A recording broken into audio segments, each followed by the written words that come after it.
Olá, olá, espero que você se encontre bem.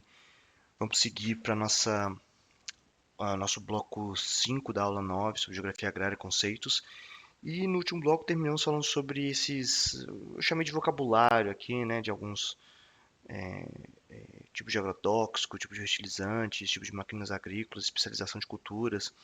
E também falamos um pouquinho sobre a agricultura de precisão, né, falando sobre a importância que hoje se utiliza ferramentas como o próprio drone para substituir algumas tarefas de algumas máquinas, mas principalmente o uso de informação georreferenciada, né, o chamado GIS, né, em inglês, mas a gente pode falar de SIG em português, Sistema de Informação Geográfica, mas que utiliza GPS e outros sistemas de satélite para, primeiro, mapear uma plantação, analisar como que elas, né, nem toda plantação vai estar homogênea, pode ser por problemas de doenças, pode ser por problema do solo no local, pode ser por problema de falta de irrigação, pontos.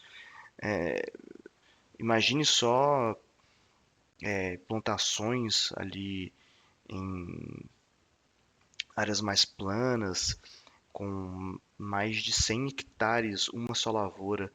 Imagina o controle, né, de saber como que aquela plantação tá. É impossível você ver isso ali a olho nu, né, analisar aquilo constantemente. Então, o uso de drones é muito importante para isso, né, já está sendo bastante utilizado para analisar e depois também pulverizar certos tipos de agrotóxicos fertilizantes em alguns pontos específicos que sejam necessários, mostrando ali como que a tecnologia tem avançado muito nessa direção, né?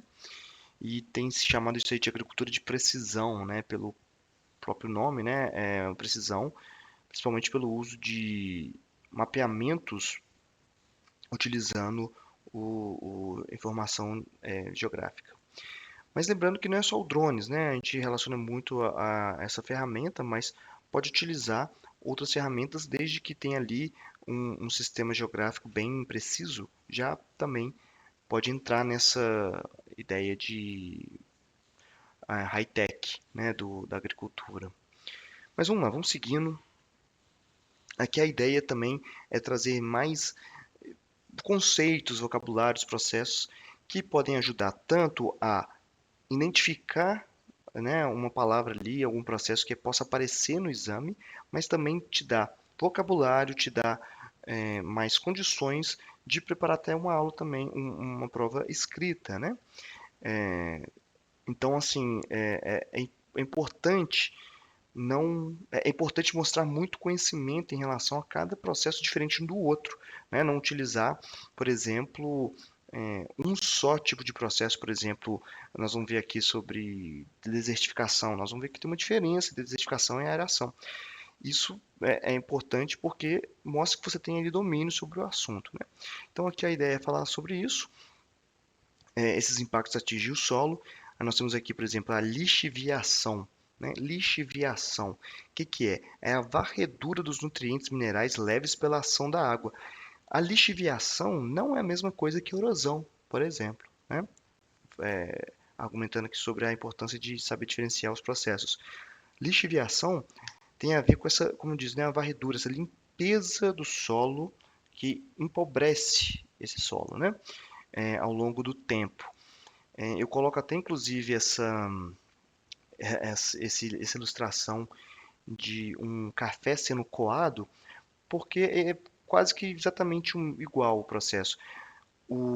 Quando, né, nós temos ali o pó de café e passa água fervendo nele, o, o pó fica no lugar, né, a borra de café fica e o café sai. Né? Ou seja, está extraindo ali aquilo que é importante para a bebida, né? E o pó fica preso, né? Então imagina isso acontecendo com o solo sendo lavado, o solo fica no lugar, porém os minerais estão sendo lixiviados. Esse processo, inclusive, pode ser de certo modo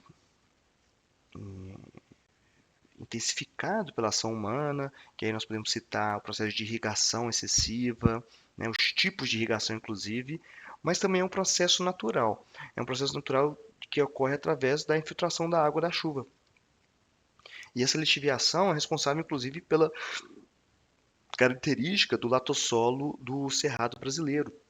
Um solo que tem uma estrutura física muito boa em várias perspectivas, desde de ser ao mesmo tempo poroso e ao mesmo tempo permeável. Ele também é utilizado tanto para agricultura, mas também para construção civil.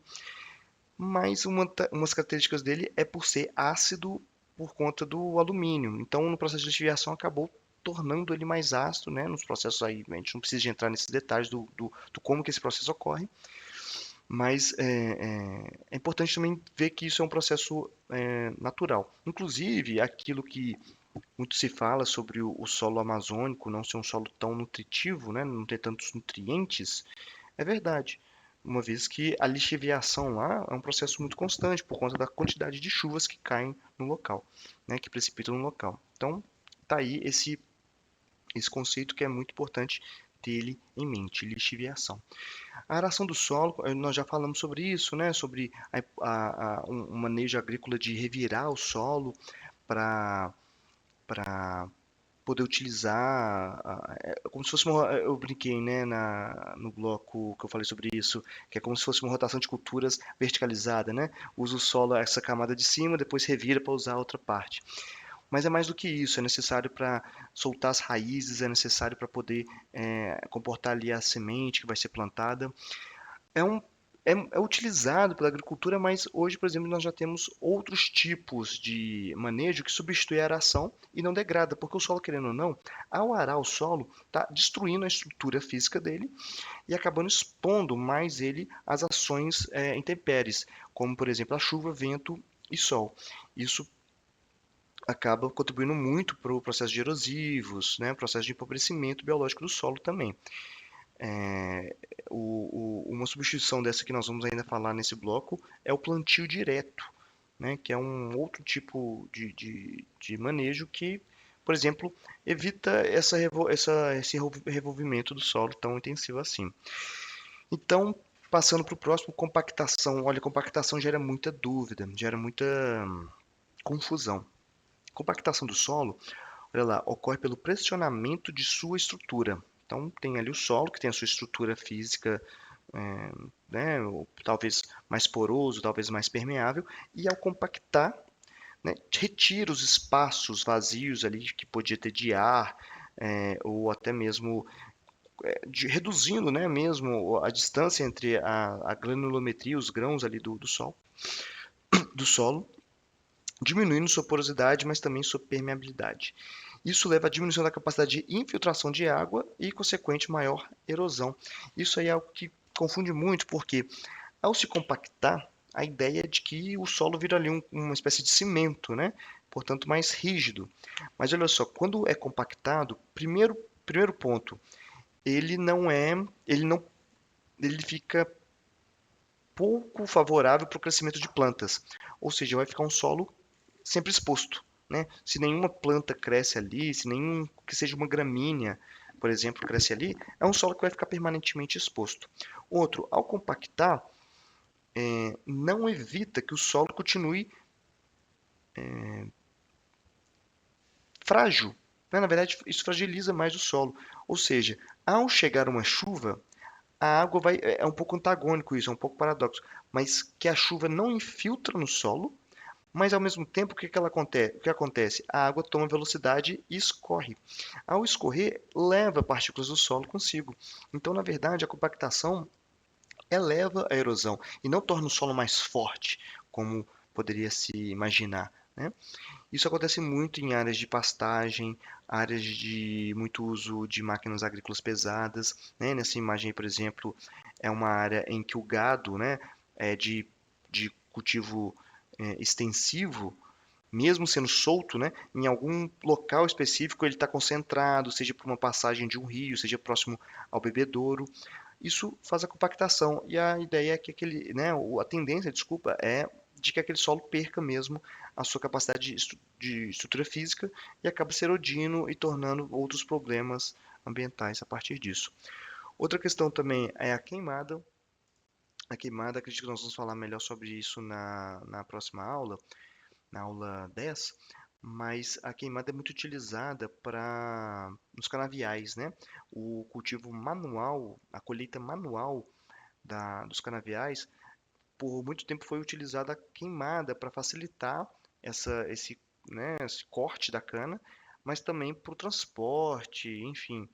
É, e essa queimada, às vezes utilizada nos canaviais, mas também utilizados em outras formas de manejo não sustentáveis, não controlados, como por exemplo a abertura de matas, queima de alguns pastos antigos, enfim, ou até mesmo criminoso, né, por vários motivos, que não vem, não é um momento agora para discutir isso, destrói, né, os micro-organismos e a estrutura e os nutrientes do solo, né? Lembrando que é um fogo que, diferente daquele que a gente estava falando sobre, por exemplo, a coivara, é um fogo de maior dimensão, é um fogo que atinge uma temperatura muito maior, que vai afetar a qualidade, né, nas próximas colheitas, por exemplo. Além dos problemas ambientais que se tem devido ao aumento da temperatura no local, a emissão de fuligem, enfim. Então a queimada também tem nesse sentido. O desmatamento, não precisa nem dizer, né, que retira a proteção natural do solo, deixando exposto ao sol e à força da chuva. E essa imagem que eu coloquei aqui é a imagem do correntão, né, um manejo agrícola que foi proibido, mas eu posso estar enganado, mas no estado, acho que no Mato Grosso, voltou a ser permitido, que é quando dois tratores, né, para abrir uma área, para desmatar uma área muito grande, utiliza dois tratores ligados a um correntão. E aí esses tratores vão em uma direção e tudo que estiver, né, na direção dessa corrente que vai arrastando, né, vai sendo derrubado, vai sendo puxado. Então, assim, é um tipo muito bruto de desmatamento, que inclusive né, não permite nem que a fauna local consiga fugir, porque os animais que estão nessa vegetação vão ficar perdidos, não vão saber o que vai acontecer, porque estão cercados por dois tratores fazendo barulho, a mata sendo destruída, então acaba sendo é, levado juntos aí com o correntão, né? Uma prática que abriu muito, muito das terras agricultáveis hoje na região ali do Arco do Desmatamento, é, mas o desmatamento de qualquer forma também, por correntão ou não, tem suas consequências brutais. E aí também temos a contaminação do solo de forma geral, e aqui eu trago a contaminação relacionada ao nosso tema aqui, que é agrícola, muito relacionado ao uso de agrotóxicos, indiscriminadamente, porque muito dessas substâncias são mal aplicadas, né, para começar, e além disso vão direto para o solo, ou seja, um local que não precisava de receber esse agrotóxico, e por muitos elementos químicos que podem estar se acumulando ali nos ciclos de precipitação de chuva, esse, esse agrotóxico acaba sendo infiltrado também junto com a água da chuva, incorporando ali aos horizontes né, mais baixos ali do solo, tornando ele contaminado, ou seja, não importa se no próximo ciclo agrícola não utilizar agrotóxico, aquela planta vai estar contaminada. Então, uma vez uma terra ter sido nela aplicado algum tipo de agrotóxico, vai demorar muito tempo para ela se recuperar. Então, para ter um plantio orgânico no local que já foi utilizado agrotóxico é muito complicado. O solo precisa passar por um processo de descontaminação e que às vezes pode ser inviável, né? Pode se tornar economicamente inviável. Ou seja, quanto mais terras agricultáveis são usadas agrotóxicos, mais difícil é ter terras para produção orgânica por conta dessa contaminação química. Seguindo, aí outros processos também importantes de citar é o que eu estava falando mais cedo, a diferença entre desertificação e arenização. Desertificação é a perca crônica de solo causada pela desestruturalização dos seus horizontes. E aí nós temos aí um exemplo de um dos maiores polos, dos maiores núcleos de desertificação do Brasil, que é o da Gurgueia, no Piauí. É, não é uma coincidência esses núcleos de desertificação estarem primeiramente num local de clima semiárido, mas principalmente por áreas de uso intensivo do solo, de agricultura intensiva, com aração, com uso de vários manejos que prejudicam a estrutura natural do solo. Então nós temos até esse mapa daqui embaixo de mim, tem dois, né? Um aí que é as áreas vulneráveis à desertificação no Nordeste, as áreas, né, de muito grave, grave, moderada e núcleos de desertificação, que podemos ver que é muito grande. E quando o solo desertifica, aí o que que acontece? Desertificação é uma confusão que se trata de- é uma ambiguidade que esse conceito traz, porque eu ouvi mais recentemente essa palavra desertificação referindo a mudanças climáticas que estão ocorrendo também no local, né? Principalmente ali no Raso da Catarina, que é um local mais semiárido do Brasil, hoje já aparece como um clima árido devido à mudança dos regimes climáticos. Mas, bom, isso aí a gente vai tratar de outro momento, para a gente não atropelar aqui com o tema de clima. Mas essa desertificação que estamos falando aqui não é uma desertificação climática, tá? Isso pode confundir muito. Desertificação nesse caso primeiro, sim, está num ambiente semiárido e por vários motivos, o solo também desses locais está mais vulnerável às ações. Isso se deve muito à vegetação da caatinga, que por mais que ela seja muito propícia para o clima semiárido, né? Não podemos aqui cair na falácia de dizer que a caatinga é uma vegetação ruim, por exemplo. Na verdade, não, é uma vegetação muito boa para um clima semiárido, é uma vegetação totalmente adaptada que consegue suportar diferentes regimes climáticos, variações climáticas, oscilações, né, de precipitação, mesmo dentro desse clima que já é com ali menos de 600 milímetros por ano, ela suporta, né, essas mudanças, mas o que eu estou dizendo aqui é que a desertificação é uma alteração, né? Envolve desmatamento, envolve aração, envolve a lixiviação, envolve vários processos que nós citamos nos outros slides e que leva ao colapso da estrutura do solo. Então, por mais que o clima não esteja, né, tendo alguma modificação nesses locais, o solo já não suporta mais condições de vida, né, no local, tornando esse ambiente uma espécie de deserto, tá? Então, só tomar cuidado, porque a palavra desertificação, no sentido aqui de núcleos de desertificação, nesse sentido aqui está relacionado ao solo, tá? Porém, mais recentemente apareceu essa questão aí do clima, que também nós vamos ter que analisar no momento correto, tá bom? Muito devido às mudanças climáticas, tá joia? Mas é um outro, inclusive o termo mais técnico se fala tornando árido, né? O semiárido se tornou árido nesse local.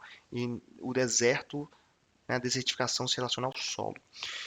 Arenização, não confundir, tá? É um pouco parecido porque todos envolvem um, um dano ambiental ao solo. É causada pela exposição do solo aos ventos que carregam muito material arenoso que, por deflação, se acumulam, formando verdadeiros areais. Então, temos lá o solo dos Pampas, ali, por exemplo, no oeste gaúcho, né? Que é uma área, né, muito propícia à pecuária, uma vez que lá já tem pastos naturais. O que seria isso, né? São áreas que são cobertas por gramíneas, naturalmente. Então, para o agricultor já tem uma grande, já economiza bastante, não tendo que abrir áreas, né, de savana, como por exemplo no Cerrado ou na Mata Atlântica. Ele só cerca as glebas, a gramínea já está plantada, então só utiliza ali, né? Porém, o grande uso intensivo do solo com essa pecuária acabou compactando o solo nessas regiões, e ao compactar acontece aquilo que eu falei com vocês, né? Não é a compactação não prende o solo no outro, né? Compacta não tendo mais gramíneas, não tendo mais plantas em cima, deixando esse solo exposto aos ventos que são muito fortes naquela região. Então, aquilo vai trazendo né? Vai levando a areia para um canto e acaba cobrindo verdadeiras áreas, né? Grandes áreas, formando verdadeiras dunas nessas áreas, tornando aquele solo inapropriado para a pecuária ou para usos agrícolas, né? Então essa imagem aí exemplifica um pouco sobre o que acontece lá, né? Como vocês podem ver, são processos parecidos, mas não são semelhantes, tá?